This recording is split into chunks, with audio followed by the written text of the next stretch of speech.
Chapter 3 இது game play பார்க்க போகிறோம். நம்ம ஓடணும்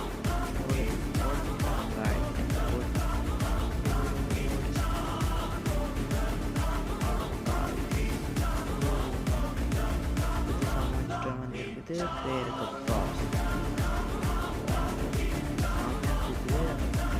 மாஸ்டர் ட்ரிக்ஸ் எப்படி ஆனான்ட்டு வந்து ஓகே சரி நம்ம அதுக்கெல்லாம் ஃபைட் டி நல்லா அடி சண்டை போட்டுன்னே இருக்கணும் காய்ஸ். கமான் அவ்வளோதான் முச்சுடு அதான் காய்ஸ் ஈஸி தான். இந்த மாதிரி கேம் ப்ளே உங்களுக்கு பிடிச்சிருந்துச்சின்னா இதோ நான் தமிழில் சொல்கிறது வீடியோ கூட தமிழில் வேணா போடுறேன். நீங்கள் கமெண்ட் பண்ணால் கடைசியாக முடிய போகிறோம். மல்டிபிள் ஆப்போனன்ட்ஸ் கூட நம்ம சண்டை போட்டுங்கிறோம்.